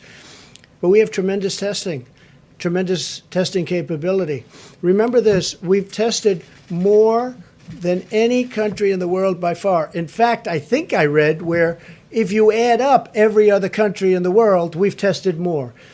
But remember this, we're dealing in politics. We're dealing with a thing called November 3rd of this year. Do you know what November 3rd represents, right? You know better than anybody in the room. November 3rd of this year, it's called the presidential election. No matter what I do, no matter where we go, no matter how well we do, no matter what, if I came up with a tablet, you take it and this plague is gone. They'll say, Trump did a terrible job, terrible, because that's their soundbite. That's the political soundbite. They know the great job we've done. But with all of that being said, and also there is a thing that somebody could talk to if they want, but I don't want to bore you with it. Not everybody believes we should do so much testing. You don't need so much. We're talking about maximum. The reason that the Democrats and some others, maybe because they don't know, they want maximum because they want to be able to criticize. Because it's almost impossible to get to the maximum number, and yet we've been able to do it already. But with that, and you'll be seeing this over the next couple of weeks or sooner, we have a test. If it comes out, it'll revolutionize the whole world of testing. It'll be something really special.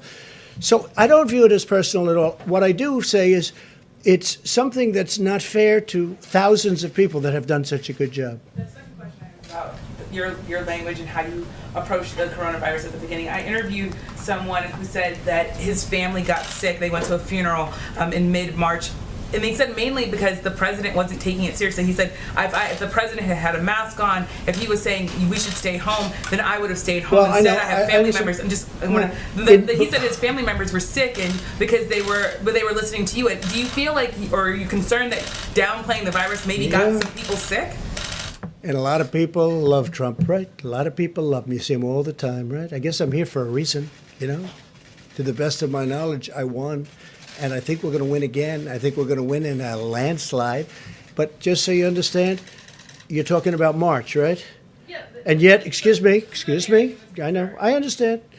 And yet in January, a certain date, you know the date better than I do, we put on a ban of China where China can't come in. And before March, we put on a ban on Europe where Europe can't come in. So how could you say I wasn't taking it seriously? Do you know, I put on a ban on China before anybody in this country died, I put on a ban. And so you tell me, Nancy Pelosi she wanted to have a street party in Chinatown in San Francisco at the end of February. That's a month later. And then they tell me it's only a political talking point, but you feed into it because you're too good a reporter to let that happen. Really, you are a good reporter. You're too good a reporter to let that happen.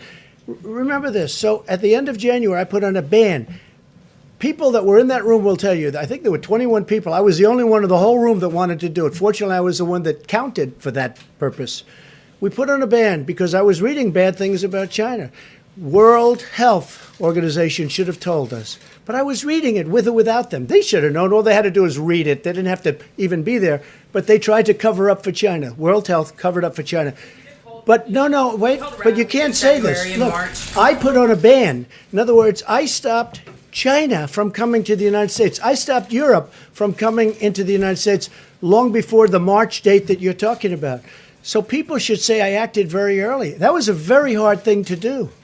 Doing that was a very hard thing.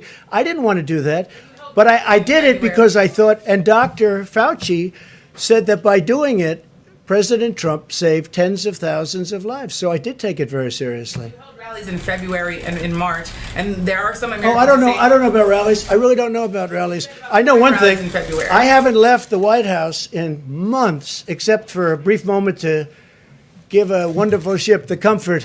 You held a rally in March. I don't know. Did I hold a rally? I'm sorry, I hold a rally. Did I hold a rally? Let me tell you, in January, when I did this, you had virtually no cases and no deaths, and yet I put it on. So how could I not? Why was Nancy Pelosi, right? Nancy Pelosi is holding a street fair. She wants a street fair in San Francisco in Chinatown to prove, you know what the purpose of it was? To prove that there's no problem. Many other politicians did the same thing and wanted to prove. While I was, no, of course not. No. I've been, people are amazed at how early I acted, and I did act early. With that being said, it's very hard to say, let's close down the greatest economy in the history of the world. I had to close down, I and everybody else that works with me and 300 and close to 350 million people built the greatest economy in the history of the world. Best employment numbers, best stock market numbers, best numbers in virtually every category, even good manufacturing numbers. The previous administration said manufacturing was dead for our country. Even great manufacturing numbers. And you know what? I did that, and somebody walked into my office and said, sir, you're going to have to close down the economy. You're going to have to close the country. But you know what I say to you? We're going to rebuild it. And we're going to rebuild it better, and it's going to go faster than people think. I built it once, I'll build it a second time. Please. Mr. President, thank you. Chanel Rihanna from America. Please. Go ahead. We have, going back to the topic of friendship and bipartisanship, Americans, with the exception of Pelosi, Schumer, and even Romney, Americans have seen an unprecedented chapter of bipartisanship and cooperation on the political landscape. On a personal note, what has been the most significant signal that your relationship with Democrats below the leadership level have changed for the good of America? I think it's a great question because there is bipartisanship. Look, we're getting the paycheck plan. It's already $350 billion was approved, essentially unanimously, and we have another 250, which I think you're going to find out is going to be a higher number than that. Okay, I won't say it now because I don't know if they've released it or not, but it's going to end up being more than 250 billion. And this is going to small businesses and it's going to workers. And these are really bipartisan plans. It's a great thing that's happening. So I think the fact that we're able to do all of this in a bipartisan way is great. Now, the tax cuts that the Republicans did, we had no help from the Democrats, so you can't say that's bipartisan. But this whole thing, getting our country back, and, you know, Nancy Pelosi's been, she's very nasty. She, you know, wasted a lot of time on a impeachment hoax. It was a total hoax, went nowhere, and that was not good. And Schumer, I guess it's the same thing, but he sort of accepted it. He just did what he was supposed to do, and he didn't do very well with it. But, you know, that was not appropriate. That was a bad thing for our country. But it was fine. I mean, I understand the game. They have a little bit of a majority, so they say, let's do something and let's try and stir it up. But they wasted a year. They wasted tremendous. We could have been doing things that would have been great for our country. They could have been looking into China. They should have been looking into China as an example. A lot of people are blaming the Democrats for wasting all that time because it was during that period of time, as you know, that it was fomenting.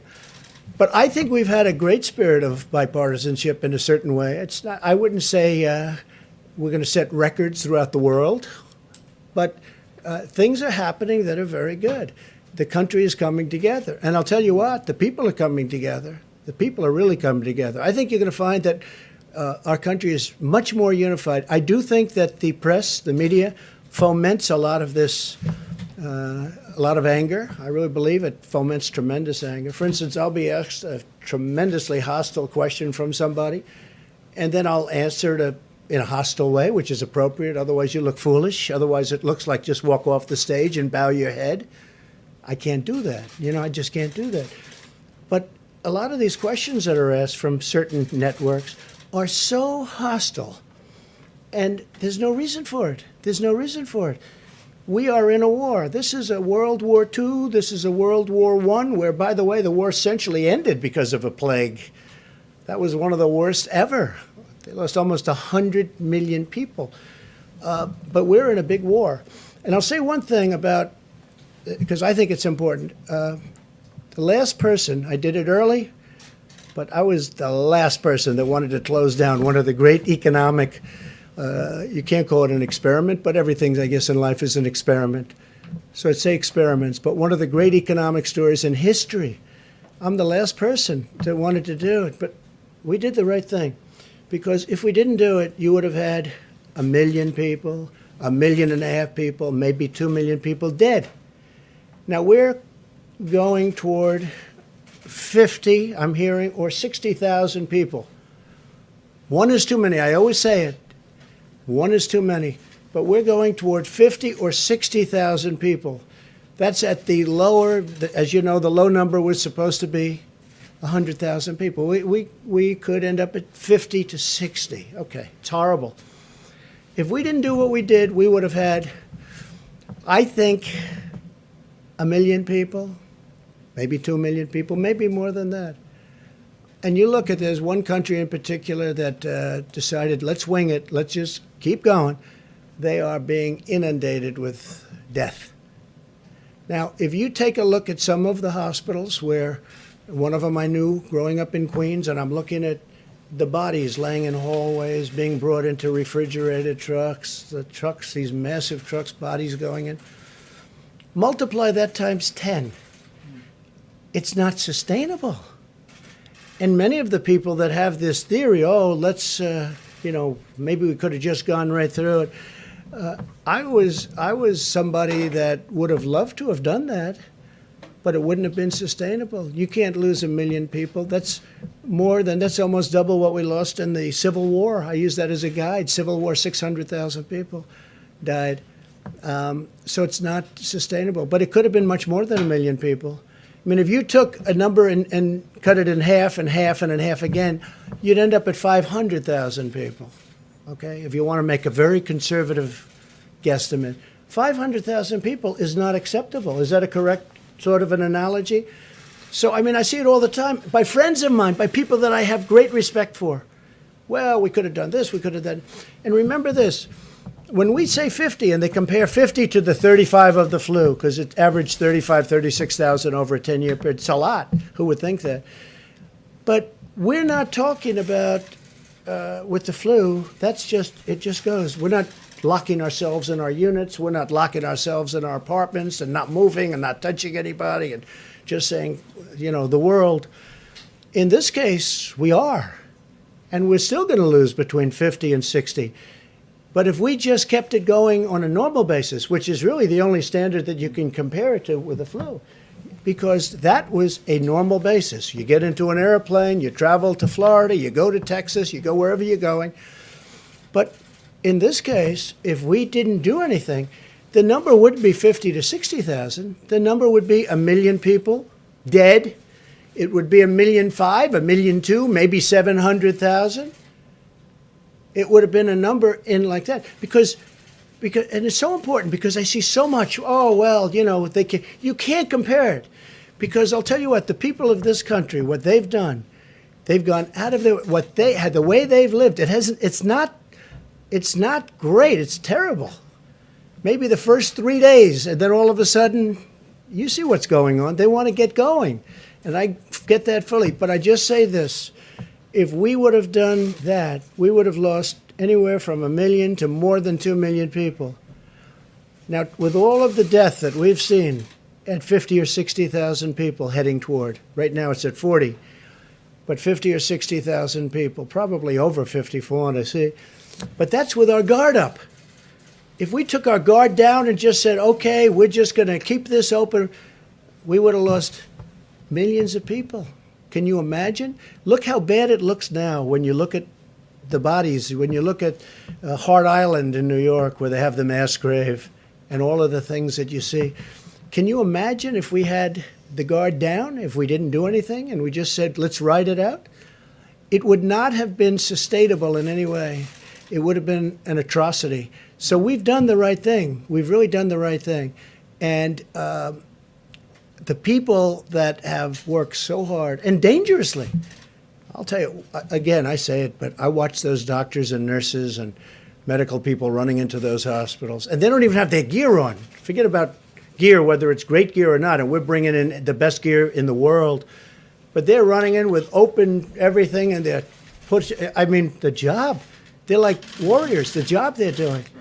But if we didn't do the moves that we made, you would have had 1 million, 1.5 million, 2 million people dead. So multiply that times 50. You're talking about you would have had 10 to 20 to 25 times more people dead than all of the people that we've been watching. That's not acceptable. The 50,000 is not acceptable. It's so horrible.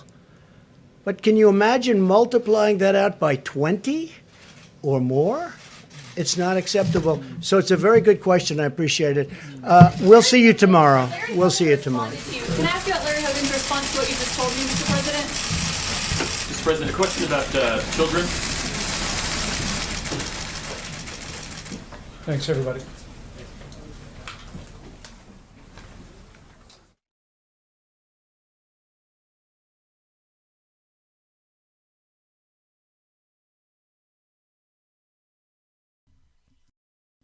All right, folks, thank you so much for joining us and choosing us as your stream of choice. I want to give a big thank you to Barbara Snyder for your support through Super Chat. All of those Super Chats helps us out immensely.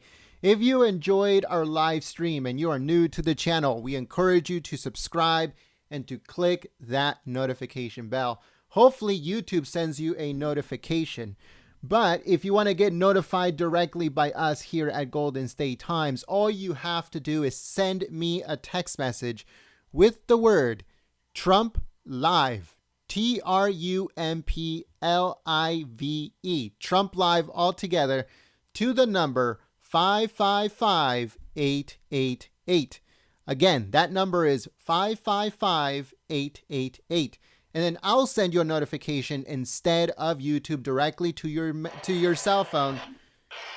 Sorry about that, folks. We're talking on the walkie-talkies too. All right, so we'll send you directly a text message when we are live. So you can click on it. It'll take you directly to the live stream. So if you want to get notified by us instead of YouTube, text Trump Live to the number 555-888. We want to give a big thank you to Terry for your support through Super Chat. Thank you so much for your help. And Terry says, thank you, GST, for letting America to speak up. Well, we are here to grow together, folks. We are here because of you. So allow us to be your loudspeaker. That's all we ask for. So hit that subscribe button, click that bell. If you missed the president's speech right now, we are uploading it onto the channel. So don't worry, folks. We got you in case you missed the beginning part or you missed the part where President Trump was doing the Q&A with reporters. Don't worry. We are uploading it right now to the channel. And the live stream Tomorrow there will be a live stream tomorrow for President Trump. So make sure you guys don't miss it. There's another press briefing tomorrow at the same time, around 2 p.m. That is Pacific, 5 p.m. Eastern, live here at Golden State Times. So if you're new, then we encourage you to subscribe and click the notification bell. And also, don't forget, folks, if you want to get notified by us from here at Golden State Times directly to your cell phone, instead of getting notified by YouTube, all you have to do is send me a text message with the word Trump Live to the number 555-888. 555-888. So send me a text message with the word Trump Live to 555-888. One last thing, folks. If you guys are sick and tired of Drudge and you need a place where you can get all of your news headlines of what is going on up to the second informed and everything else in between, then make sure you go to goldenstatetimes.com. Again, that's www.goldenstatetimes.com. We want to help you out, folks. We want to keep you guys informed. If you're sick and tired of Drudge and the Drudge Report, then we encourage you to go to goldenstatetimes.com to get all of your news headlines, videos, coverage of everything all in one place. www.goldenstatetimes.com.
Once again, folks, like you guys see on your screen, if you want to get notified by us here at Golden State Times instead of getting notified by YouTube, because they don't always send a notification. It's very rare when they actually send a notification. So if you want to get notified by us instead of YouTube, all you have to do is send me a text message with the word Trump Live, altogether, Trump Live, to the number 555-888. And I will send you a notification directly to your phone with the link you can click on to watch President Trump's live press briefing from the White House. So if you're interested, text Trump Live to the number 555-888. It's 100% free from our end. We charge absolutely nothing for that service. We just needed something to notify patriots when we are live. A lot of patriots do not get the notification, so we wanted to make sure that that was taken care of. So if you're interested, it is right on your screen.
All right, folks. So the video of President Trump's Q&A with reporters is being uploaded right now onto the channel. It's a little long. It's almost 50 minutes, I think. It's almost an hour, actually. So it's pretty long, but it's awesome. So it's going to be uploaded in just a few moments as we are getting everything ready to go. Also, don't forget, folks, we are on Twitter. So if you want to stay up to the second informed of everything that is going on in politics, we encourage you to follow us on Twitter at Gold State Times. Once again, on Twitter at Gold State Times. We're going to be giving shout outs to everyone that is following us for the first time on Twitter. And we're going to be starting off with Mason. Thank you so much, Mason, for following us on Twitter. And also Jay, Kafifi, Bubby, Terry Fitz, GW Barn, and Teddy Roxbury. Thank you so much for following us on Twitter. Once again, if you follow us on Twitter right now, you will give you a shout out. If you're already following us on Twitter, well, thank you so much for your help and your support. So I'm going to let you guys know, folks, when the live stream uploads, when the live stream that you're watching right now in a little while, it's going to be a while before it uploads, but once it actually uploads onto YouTube, it will start when President Trump came out. So if you want to get some of the clips from the hot mic, I'll be uploading those clips onto our second channel, Golden State Times Newsroom. So I'll try to grab them real quick and upload them to the newsroom. That way it will be on there. If you guys want to clip anything, you guys heard anything from the hot mic, it will be uploaded onto our second channel, Golden State Times Newsroom on YouTube. All right. So I just wanted to let you guys know, just in case you said, hey, what happened to the hot mic portion of the live stream? We automatically trim it. So when President Trump comes out to President Trump leaves, the whole thing, the whole President Trump press briefing will be from beginning to end on our live stream. As you guys know, we start earlier. We get the hot mic going.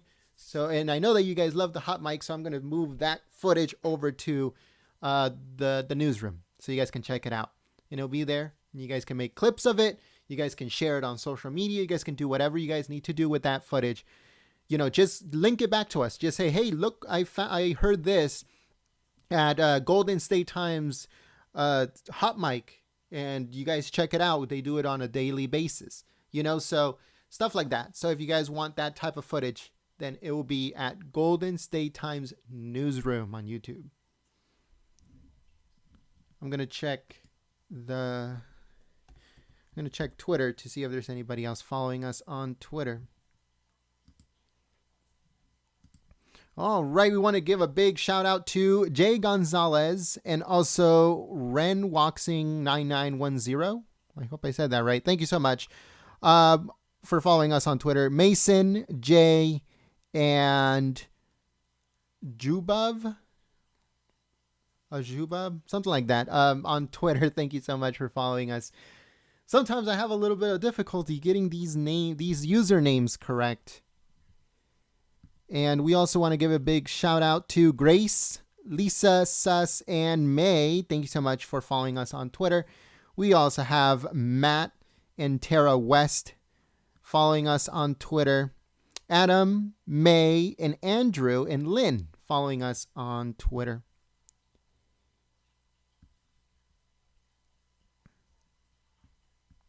All right, folks, so the video should be uploaded right now onto the channel. I'll put the link to the video in case you guys missed it, or even if you didn't miss it, if you can still head over there to that channel, to the video, and give it a thumbs up, share it on social media. That helps us out a lot. So I'm going to be putting the video onto the chat, the link to it onto the chat, so you guys can head over there, click on it, head over there, give it a thumbs up, and share it on social media. That will help us out immensely. I'll let you guys know when I'm putting it in the chat.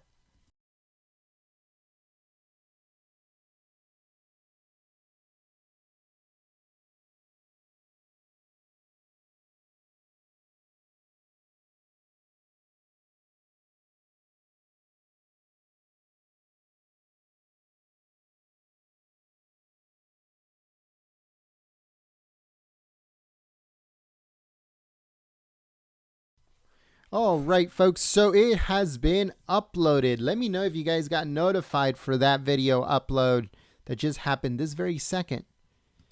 This very second it happened.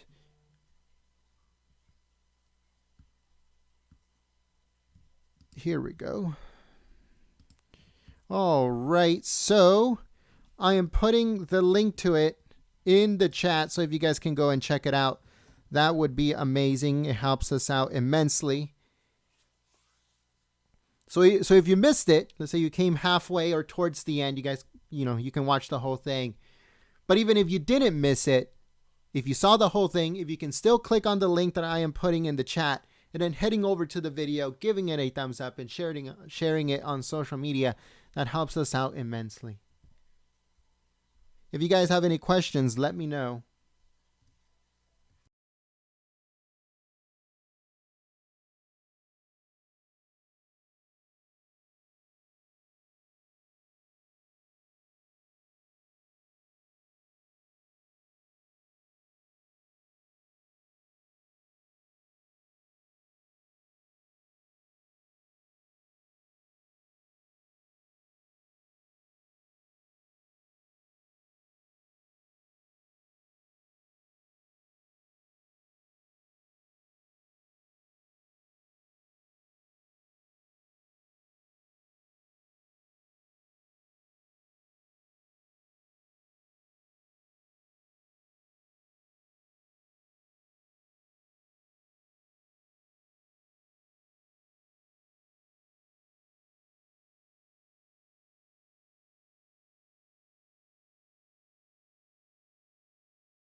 All right, folks, so let me know in the chat, did you guys get the notification for the video upload that happened like maybe 3-4 minutes ago? Let me know in the chat. Did you guys get a notification that we uploaded a video like 3 or 4 minutes ago? If you guys haven't seen it yet, if you guys can go and check it out.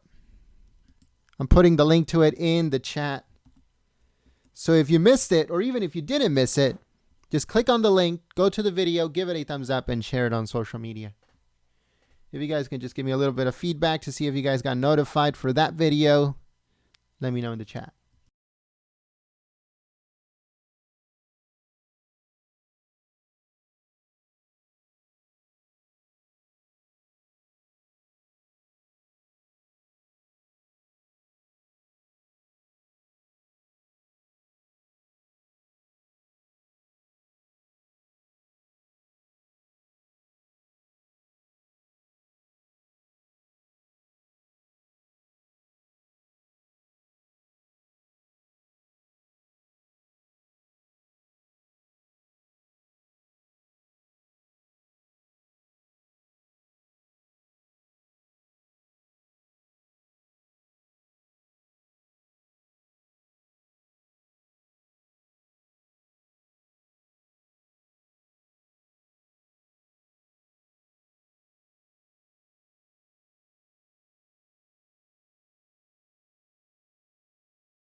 All right, folks, thank you so much for the feedback, letting me know that some of you guys got notified, some of you guys did not. Most of you guys did not get notified for our recent upload.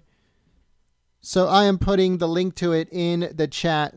If you guys can head over there, give it a thumbs up and share it on social media so other patriots that also cannot see it or cannot find it will be able to find it. So thank you so much for your support once again. And we hope to see you guys here tomorrow, bright and early, for more coverage and another White House press briefing from President Trump and the Coronavirus Task Force live here at Golden State Times. Hot mic, pregame, main show, and then shout outs at the end to everyone that follow us on Twitter at Gold State Times. I'll see you guys tomorrow, folks. Peace. Have a good night, and we'll see you soon.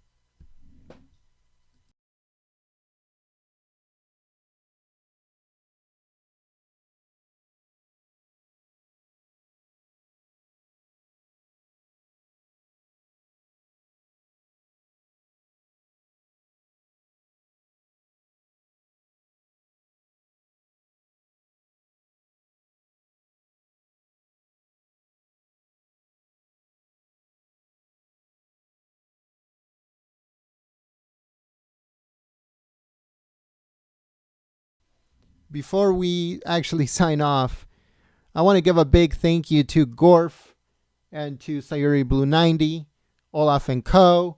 I want to give a big thank you to Carolyn Hall and Deacon and Truck and all of our other moderators. Thank you so much for your help and your support. You guys do an awesome job. You guys keep the chat clean and enjoyable for everyone. So we'd like to thank you guys so much, Gorf and everybody. Gorf and the team, thank you so much for your help and your support. If you want to get notified for tomorrow's press briefing, all you have to do is send me a text with the word Trump Live to the number 555-888. If you've done it before, you don't have to do it again, folks. You don't have to do it again. You're already signed up. So text the word Trump Live to the number 555-888.